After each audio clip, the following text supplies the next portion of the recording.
Hello,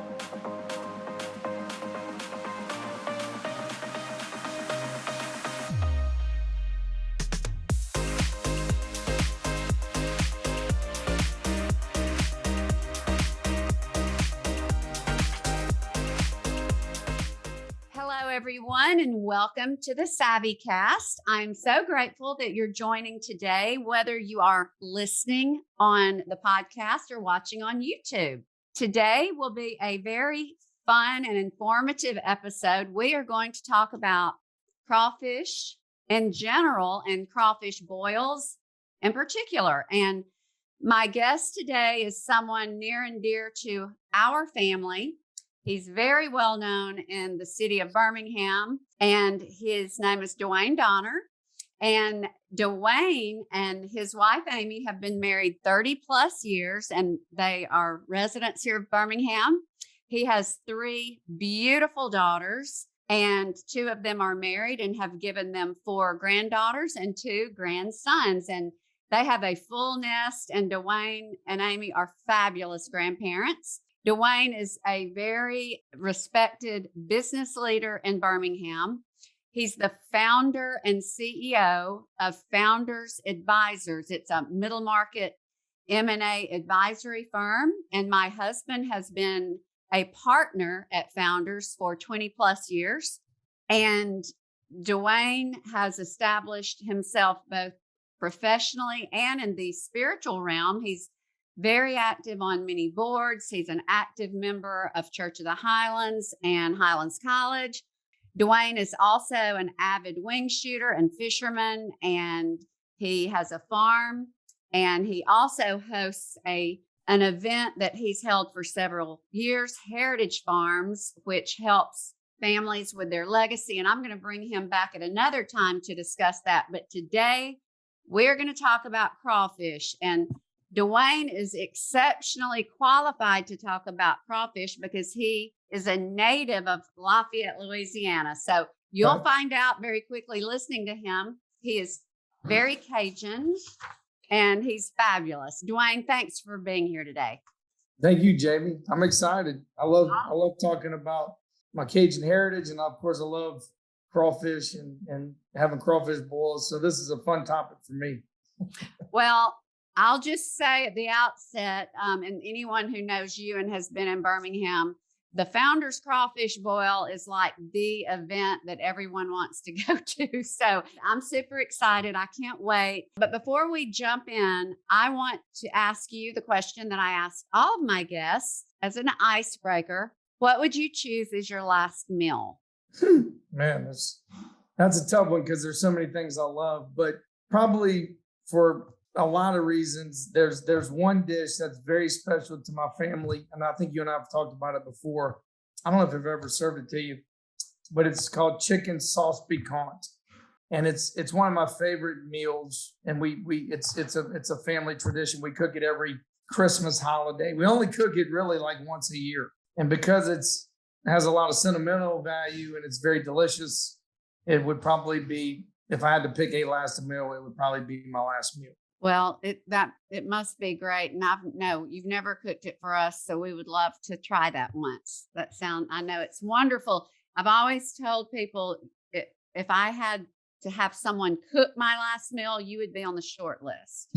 I don't know how my husband has worked with you for 20 plus years and still never lifts a finger in the kitchen. But anyway, he's got other. Because you do that so well, he doesn't have to. That's true. He has his wonderful qualities that I don't have. Okay. So Duane, before we jump into the specifics of crawfish and crawfish boils, can you just give us a little glimpse into the Cajun culture from which this originates? Yeah, absolutely. Well, I mean, you and I have talked about before the whole kind of Cajun culture and what kind of formed it into what it is. I mean, it was a group of people that migrated from France to Canada, and they were kind of outcasts, and they ended up in South Louisiana because it was a place they settled. Nobody would kick them out of. They were kicked out of several places, and they were kind of known as somewhat of a motley crew. But that being said, they were very resourceful. They had a lot of different ethnic kind of influences because of their European, heritage, and then Canadian, and along the East Coast, and made their way down. And essentially they settled in a part of Louisiana which was not that inhabited at the time. And they found these communities, within the lower part of Louisiana, which is much a swamp lowland because it's on the coast. Is that Lafayette? Is Lafayette? Yeah, Lafayette and the surrounding areas, kind of from New Orleans along the Gulf Coast to almost Lake Charles.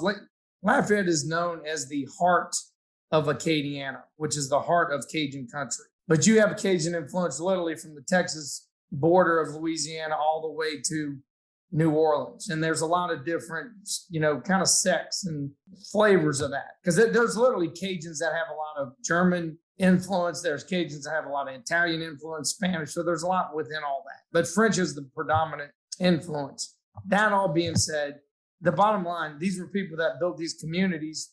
They were very familial. They loved family, and they needed each other to survive. And they basically learned how to live off the land because they were poor, and they learned how to find resource. And of course, Louisiana is known as sportsman's paradise because it is so rich in resource, and resource meaning natural resources like seafood. And so they were just very resourceful, and they would find things to eat. And apparently there was an abundance of crawfish. There are abundance of crawfish in Louisiana naturally, because crawfish live in low-lying areas, and they catching those crawfish and cooking them. And one of the things that I love about a crawfish boil, and really I love about most of the Cajun kind of food heritage, is people see food, and this is across the world, but Cajuns really haven't taken it to that level. They see it as a reason to come together and celebrate and enjoy one another, and we call it pass a good time, have fun together. Sometimes we take it a little bit too far with some of this, I think, with Mardi Gras and all that. But I love the concept of coming together and eat. And what I love most about crawfish as a meal is it's a whole process to prepare, to cook, and then to eat crawfish is a slow process, even if you're really good at it. And so the beauty of crawfish boils is, and it's a time of year too, because crawfish come into season literally kind of in the springtime. This is kind of the peak season. It correlates a lot to Lent because the Cajun heritage is very much built around the Catholic calendar. And by the way, you probably know most Catholics don't eat meat on Fridays during Lent. So it kind of plays perfectly into this, and it's really become a tremendous industry and heritage. But the bottom line, the most beautiful thing about it, the thing I love most, is when you have a crawfish boil, you generally won't do it just with a couple people, because the process of doing it, just like if you were going to, back in the day, butcher a hog, and you'd invite a bunch of people over, because you're not going to do all that just for you and your wife. Yeah. It's a lot of work, but it's fun. It's not that hard, but you invite people over because you want them all to enjoy it. Because if you're gonna cook crawfish, you might as well cook at least a sack of crawfish, which is like 35 pounds. You're not going to just generally cook 2 pounds of crawfish. May I ask you a question on that? Yeah. Since you said a sack is 35 pounds, I want you to keep your train of thought, but I know the best of the best come from Louisiana, although I'm sure you can go anywhere and get just not good crawfish. How do you get them? Do you call someplace in Louisiana? Yeah. Do you order a bunch of sacks? Do they ship them on a truck? How do you get them from there to here? Yeah, that's a great question. So there's two types of crawfish we're going to talk about today. One is primarily we're going to talk about having a crawfish boil. And when you have a crawfish boil, you are boiling live crawfish. They have to be a live. Okay, that's point number one. It's like a lobster. You boil a live lobster. So you want live crawfish. Most live crawfish come from Louisiana. You can get them other places. They actually farm them here in Alabama. But most of the crawfish you buy live come from Louisiana. And yes, there are several places in Birmingham that you can call ahead of time and tell them you want to order a sack or 20 pounds. Most people like to sell them by the sack, but there's some places that sell less than a sack of crawfish. And you have to call them ahead, let them know, because they have trucks that are coming from Louisiana that drop off these crawfish at these seafood places. They generally have a set order. In other words, they don't just, because crawfish, they only have like a 3 or 4 day shelf life, because so if people don't buy them, they'll die. Oh. So the point is that the places like Sexton's, I think Sexton's you can call and get them from. I get them from Crazy Cajun, which is a restaurant really, but they sell crawfish. There's also a place on Green Springs. It's a seafood market that sells them. They're pretty good there. And I think the guys downtown, the fish market, I think sells them also. Well, now, Duane, you said they only, once you take them out of the water or the mud, wherever they are. In the water. Then why are they called mud bugs? Well, because they burrow in the wintertime. They go down in the ground to burrow and reproduce. And they come up in the spring and they are in the water. So that's why because they live in the mud in the wintertime. Oh, okay. That's great. I'm glad that's a great piece of information. Now, when you're saying when they pull those out of the water in Louisiana, which the people who want the best are going to get them there, they've got a 3-day shelf life until they're cooked. Do they not transport them in water or whatever they're they live, crawfish live fine out of water. They're not like a fish with gills. They live in and out of water. So they live fine, but they only, like you said, they can't eat or whatever. You put them in a sack. So basically you got about 3 to 5 days from the time they catch them to the time you cook them. So they'll run trucks twice a week. So the crawfish you're buying generally that you're getting from these places are only been out of the water for a day or two. Oh. And then you get them and then you cook them. But you don't want to buy them and let them sit for 3 days before you cook them. Where do they sit? Do you have to refrigerate them? Generally at the market, they're sitting in a walk-in cooler where they keep them cool. They'll live a lot longer if they stay cool and kind of not you can't leave them out in the sun hot. And then when I buy them, I have a big ice chest. I buy a sack. I put a bag of ice in the bottom of it and I just drop the sack inside, not take them out, just leave them in the sack. The reason they're in a sack is because when you put them in a sack, it keeps them from moving around. And then it preserves them longer and they don't start, like if you leave them, put them out in an ice chest where they can get out, they start kind of eating each other and, grabbing each other and fighting and all that. If you have them in a sack, they can't move. They just stay that way. Okay. So now we put the sack in the ice chest until I'm ready to cook it. So I might go pick it up today, put it in that thing. I'll leave it. And then tomorrow I'm cooking them. So I'll pull them out tomorrow and then dump them out and then clean them. Let's just use the Founder's Crawfish Boil since that's the one that I'm familiar with. And that's the one next week. How many people typically or approximately will be at the boil and how many sacks of crawfish will you get for that number of people? Well, let me step back and just finish my thought, and then I'll answer that question. So the reason I love crawfish boils and why you should love crawfish boils, if you love people and you love getting together and enjoying fun time, a crawfish boil is the best time because you bring people together, generally outside on a spring day. You have a process of cooking, so you sit around and visit and all that. And then when the crawfish are finished cooking, you dump them out on the table and you sit around and you peel the crawfish and eat them.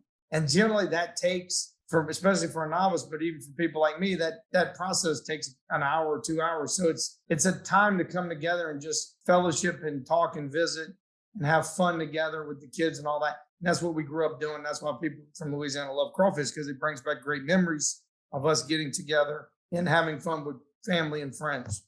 In fact, my daughter, just this past weekend down in Mobile, invited 8 or 9 of their neighbors and all their kids, and they had a big crawfish boil in their backyard. And I love that because it's part of who we are and our heritage. So I just wanted to share that because that's what makes it special. Not to mention it's very delicious. And you only eat them a couple months out of the year. So it makes it a special time. You're not eating them often. And then the second point I want to make, there's live crawfish, which we're talking about today. And there's also crawfish tail meat. And you can buy that almost any time of the year, but it's best to buy it this time of year because it's very fresh. But these are the small crawfish they catch. They process them and they basically take the meat out. They pre-cook them and then they take the meat out and they put it in a 1-pound bag. You can buy those at the seafood market. Most important thing for those is you buy Louisiana or local crawfish, not Chinese crawfish, not foreign crawfish. Those are really not good. Mm-hmm. But Louisiana, because they're very delicious. They have they're homegrown. In other words, they're grown local, in these local fields and all that. And they're delicious. And you can take those and just cook them in recipes like crawfish étouffée, crawfish bisque, crawfish pie, all these different recipes that are delicious. And you can eat crawfish like any other dish, and not have to worry about cooking them live and all that, because you can buy them ready to go. Okay. And I'm just going to confess, I've been to, I don't even know how many boils would I've been to as long as Zane's been with the firm. My goodness. 10? Yeah, a bunch. I mean, a bunch. I've never eaten a crawfish because they're funny looking. I don't know. You're missing out. And this year I want you to eat one. Will you promise me you'll try one? I promise I will. And Duane, I'll pour some for you. Yeah, yes. They're delicious. They really are.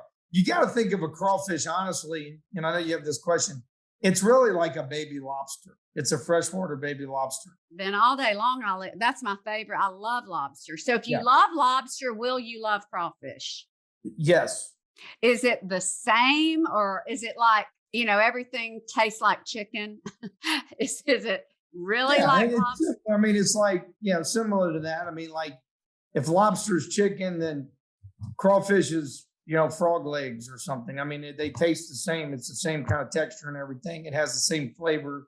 I mean, actually, lobster is a little tougher than crawfish. The meat's tougher, but it's a very white meat. If you like shrimp, if you like lobsters, you'll love crawfish. It's that simple. Now, we'll talk about the whole veins and all that and mud bugs and misperceptions. But back to, I think, your question about, you were asking me the process of getting the crawfish and preparing them. Is that what you were asking? Yeah. And, I know a lot of people are going to wonder, you're pouring them in alive. So I guess it's like, and I have cooked live lobster in my kitchen. And, it's a little bit, because they go in boiling water. I mean, I guess that's how, but they don't feel it, do they? Well, I've never been a crawfish, so I don't really know.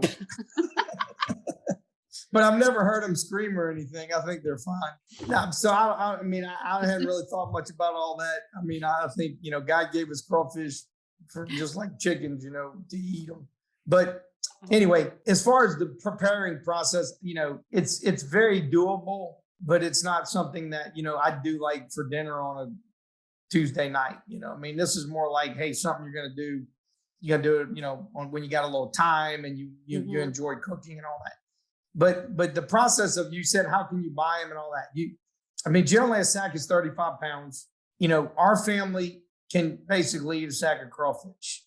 We got real crawfish eaters. Like I'll sit down and eat like 10 pounds of boiled crawfish. And that sounds like, but that's not 10 pounds of meat. That's 10 pounds of crawfish live with heads and all that. How much of a pound of crawfish is actually edible? Yeah, I don't know. I would say 10 pounds of crawfish probably equals 1 pound of meat. Oh, okay. Well, that makes sense then. Okay. Yeah. So if you got 35 pounds of crawfish, you probably got 3.5, 4 pounds of meat. Well, I want to hit all these because I know everybody's going to have different questions. But the first thing I want to ask before we get into it, is it crawfish, crawdad, crayfish? Because you hear all three of those terms. Yeah. If you're from where I'm from, it's crawfish. And generally in the South, it's crawfish. Northerners call it crayfish. And they're all the same thing. There's different types of crawfish, just like there's different types of shrimp. There's different. Crawfish to me is proper. And if you look it up in a dictionary, it may say crayfish called crawfish. It's a synonym. It's the same thing pretty much. Okay. I do want to get now into the cooking, but when you Google things, it'll say people ask, and there were Google asks where it said, can crawfish be pets? I'm sure they can. I don't know what people consider a pet, but it would be hard to really interact with a crawfish. I've seen people put them in fish tanks and stuff like that. But to me, a pet is something that you enjoy and get, companionship with, and it'd be hard to, unless you're a little bit strange to have companionship with a crawfish. That's true. I'd like to see the person who has one as a pet. Okay. You can put them in your fish tank. Well, that's true. They can keep it clean. Okay. So Duane, back to my question. Let's say we were going to have 100 people. I have no idea at the boil. How many sacks of crawfish? So if you're in South Louisiana, where people are very familiar with eating crawfish, you'd probably need 500 pounds of crawfish live, because you figure about 5 pounds a person. And that is a function of what else are you going to have. Yeah. So most of the time when I cook crawfish, I don't just cook crawfish because not everybody knows. But I'm going to cook shrimp. I'm going to cook. It's like a low country boil. You know, you've heard of these low country boils. Some people have those and just cook vegetables. I like to cook crawfish. I like to cook shrimp. I like to have sausage in there. The Conecuh sausage is phenomenal. Yeah. In the crawfish boil. I love to have vegetables like corn, potatoes, you can put mushrooms, garlic.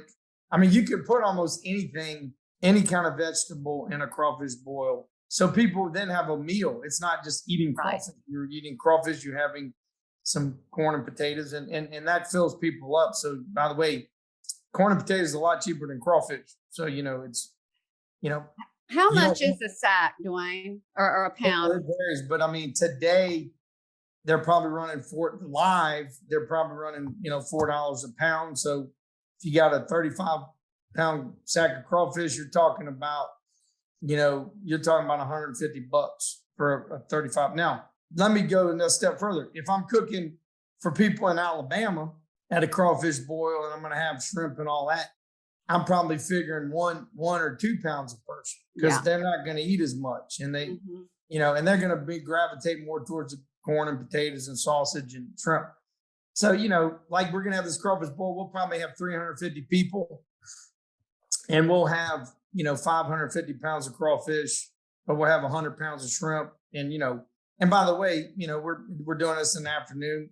Some people come, some people eat, most people eat, some people just snack. And we got other things too we serve besides crawfish and shrimp. I think a good rule of thumb, if it were me and I was planning a crawfish boil for, 10 people, I'd probably get 3 pounds a person times 10. So I'd probably get a sack of crawfish and I'd get probably 10 pounds of shrimp, figure a half a pound of shrimp per person, and then corn and potatoes and all that. And you'd have plenty of food.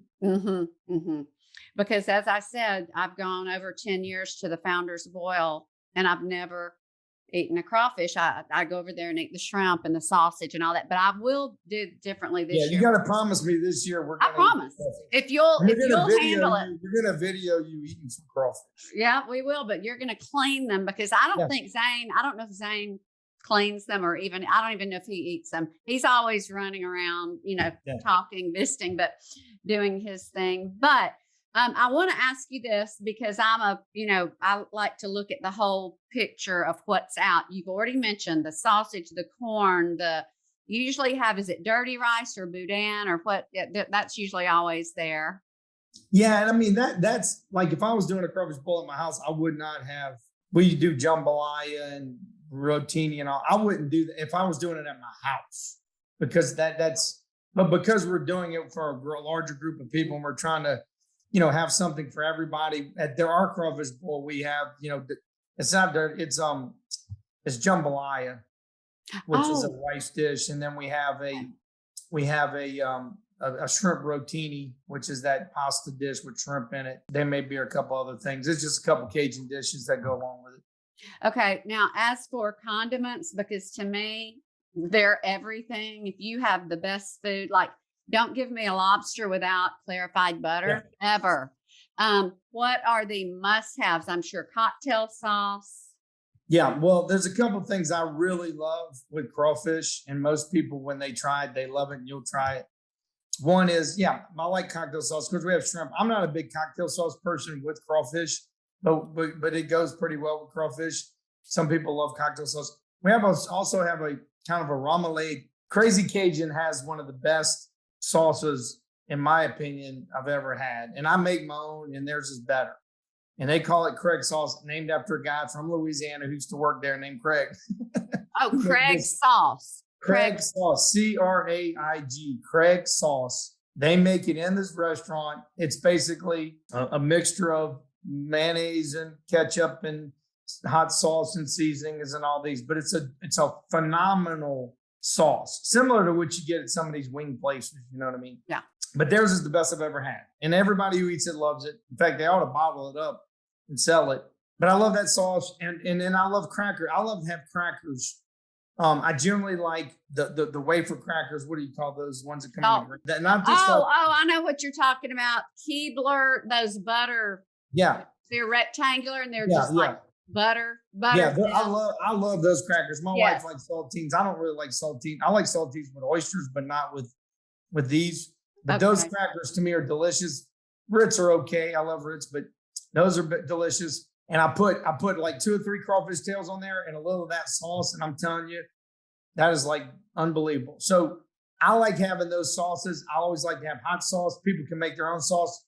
Generally, I'm going to have Worcestershire, like Liam Perrin's Worcestershire, ketchup, horseradish, and some seasoning so people can Tabasco so they can mix their own sauces if they want.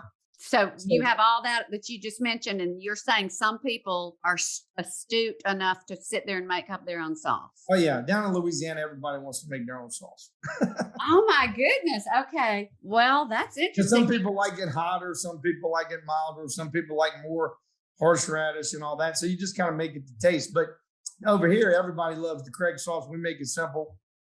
The other things that you have to have with a crawfish boil, in my opinion, to make it really good, and it kind of goes hand in hand, is soft drinks. I mean, and again, I'm not that, we've had plenty of crawfish at boils and don't drink beer, but beer does go, if there's anything, I'm not a big beer drinker, but beer does go good with crawfish.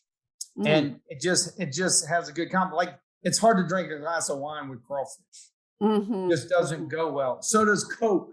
Like, I don't drink much Coke, but I love drinking a Coke or a root beer with crawfish. There's just something about it that makes it really good. So having some soft drinks, and I'm not even a soft drink drinker, but I'll drink a soft drink. Of course, you need water because it can be hot and all that. I mean, crawfish has some seasoning, so it makes you thirsty. You're gonna drink a lot. That's why you got to be careful. I tell people, if you had a crawfish boil and you're drinking beer, be careful because you might drink more beer than you normally do because you're drinking a lot. Because you've got that Cajun seasoning, or like Zatarain's or the things we're familiar with. They're real spicy. Yeah. So the seasonings I use, and there's a lot of great ones out there. The key is you have to season crawfish many times more than you think, because you're boiling them in water in a very short amount of time. And you're putting all these crawfish into the water. So the water has to have a lot of seasoning because it's sucking them out. But what I like to use, and I can send you the recipe on the mix, but I like to use something called Louisiana Crawfish Boil. It comes in a yellow bag. You can almost buy it anywhere. It's a powder thing. I do half of that, and then half of it, slap your mom a crawfish seasoning, which is very good. And then I use a lot of lemon. I love the citric side. And this is my thing. I love squeezing a lot of lemon in the water. Lemon juice, I put lemon juice. And then when I pull the crawfish out, we're squeezing lemon juice all over those crawfish.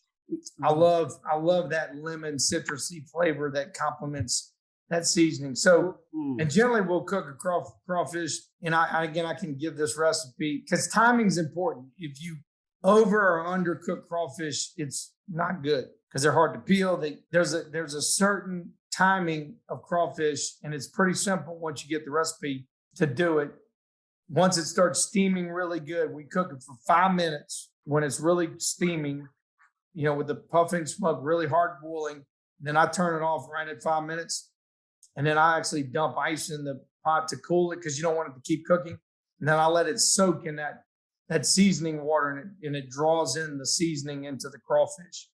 And then I'll taste them, and then I'll pull them out and serve them. So do you do that?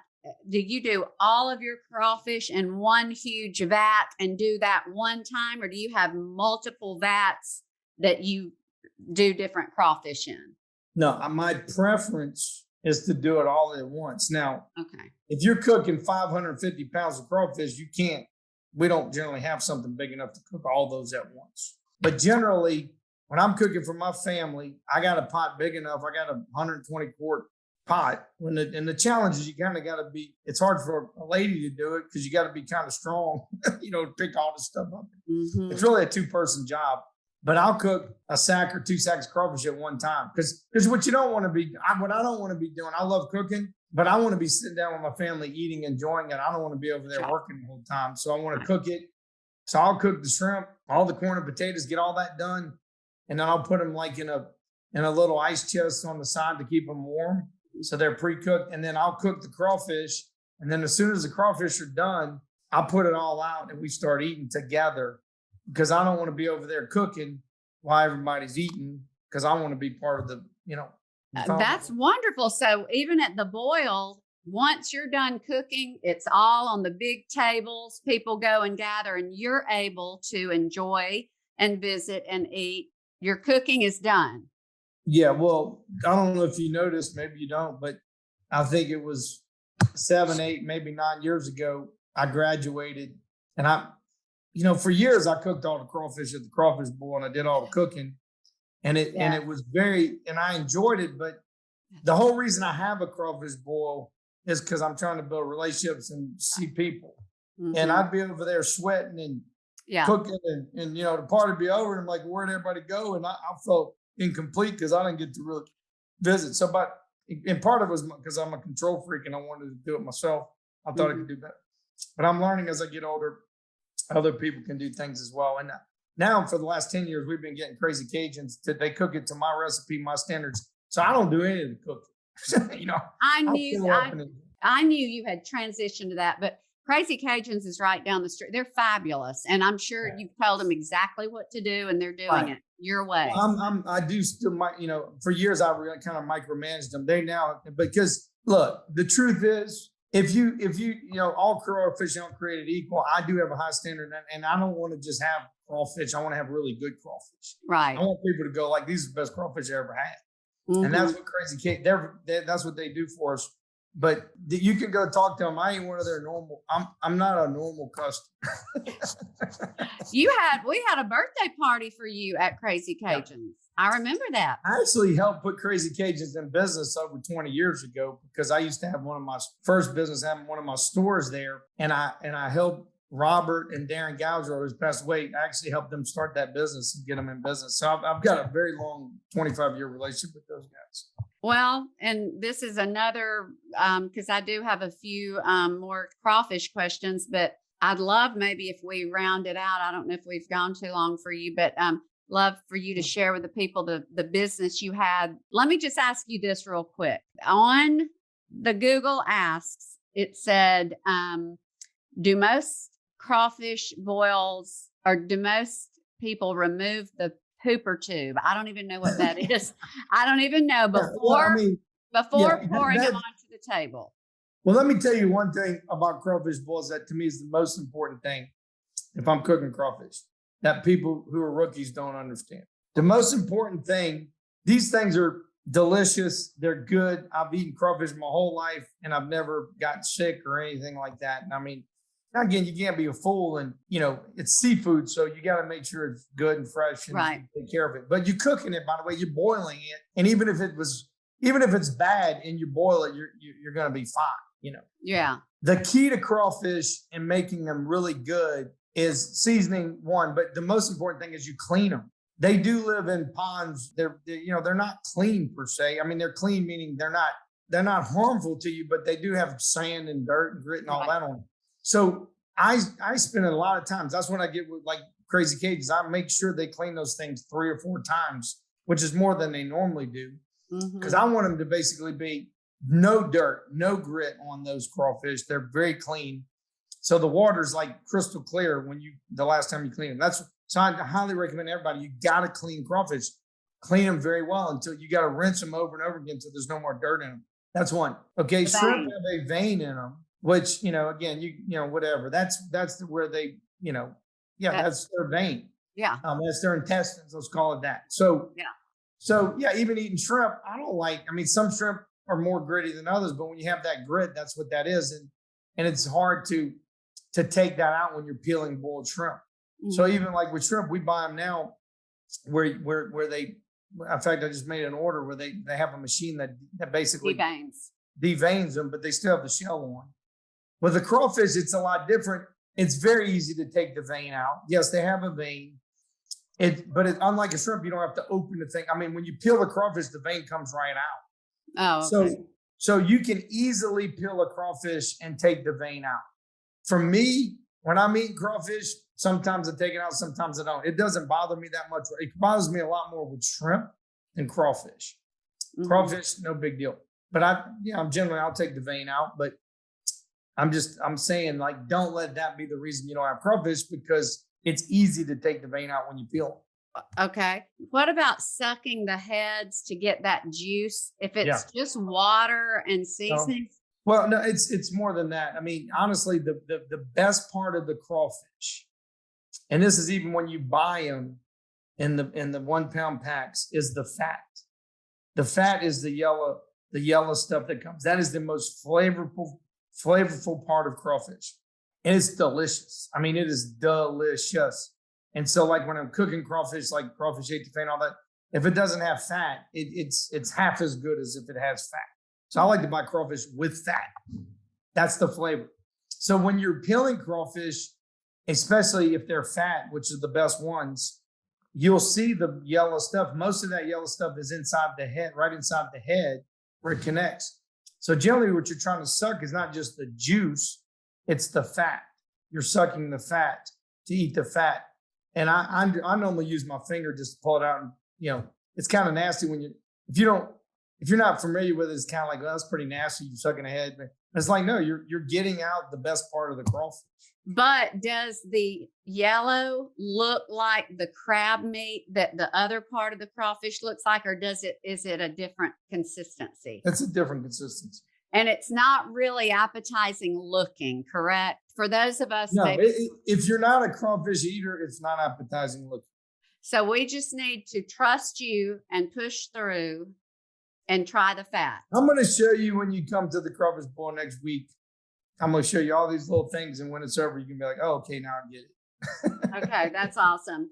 Well, Duane, and I'm going to have you on another time to talk about all the other things you've done, Cajun. You've got your own line of seasoning that I can't be without. And I have several friends at the Founder Seasoning. You don't have that on the market. You have to sort of be in the loop to get it. Yeah, I mean, that's really the seasoning I developed when I started my food business. And, I mean, that's not my core business. I love giving it to people and sharing it with people, but it's not, I mean, we got our own business called Founders Advisors. So, I mean, I make my money doing that. I do all this other stuff for fun and for fellowship. That's right. And turduckens, you had a turducken business. I mean, Duane, you are colorful in many ways, smart as can be, but yeah, your business and your family are where you really stand out. But thank you so much. Is there anything else about crawfish I have failed to ask you, or anything else about a boil that you want to share before anything? Well, the last thing I'm going to share, one is, again, I just can't emphasize enough the fun of fellowshipping and crawfish, doing crawfish. And even if you don't want to cook them yourself, which can be a little intimidating, I would encourage you to try it. You can go to places like Crazy Cajun, order the crawfish, and just, experience eating crawfish. You can bring them home. By the way, the one thing I do want to mention, crawfish are delicious hot. Most people, but I love them as much the next day cold. So like if I have leftover crawfish, we'll put them in the refrigerator or ice them down, and I'll eat them the next day or two, and they're delicious. Eat them cold. And the other thing you can do is you can take the crawfish tails, peel them, and take the shells, and you can make like a stock. And that makes like a wonderful crawfish soup or a crawfish stew or a crawfish etouffee. That's really how they used to make all that. It's very good. There's a lot of things you can do with crawfish that are fun and unique and delicious.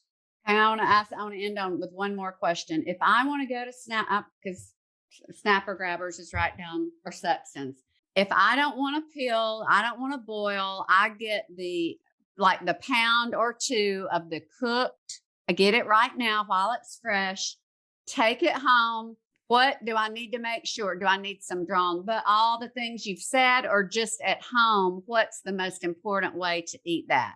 I know I could put it on top of a steak or do whatever, but you can just, all you got to do with that really is just lightly season it with some of my seasoning or a little salt and pepper, and lightly sauteed in butter. And you can serve it over fish. I stuff fish with it. You can serve it over a piece of grilled fish. You can serve it over a piece of meat. I prefer fish. I don't really like seafood with my meat. But one of the easiest recipes that I could share with you that's really delicious and people is crawfish etouffee. And it's kind of like easy crawfish etouffee, not the more traditional. And basically, all you do is get a bag of crawfish tail meat, chop up a little onion and celery, saute it down in the butter, saute the crawfish tails, pour in a can of Campbell's cream of shrimp soup. I actually like to cook the cream of shrimp, just like shrimp. You don't want to overcook crawfish. So I actually saute my onions, I saute my crawfish and put them on the side. So they're just lightly sauteed. And then I cook my soup, put my soup in and cook all that down where it's cooked well. And then I add my crawfish back, season it to taste, mix in the crawfish, just let it cook for, 4 or 5 minutes, add a little minced, diced parsley and green onion tops and serve that over rice. And I'm telling you, it is phenomenal. It's delicious. It's easy. It's a 30-minute recipe and it's very simple. That is awesome. I'm going to put that in the show notes, as well as every way to find you on your social media, find all about Founders. And Duane, thank you so much for taking time. Thank you. I'm very, very, very grateful. And you've educated me, and I know a lot of others who did not know all of this. Great. Well, it was fun, Jamie. I always love hanging out with you.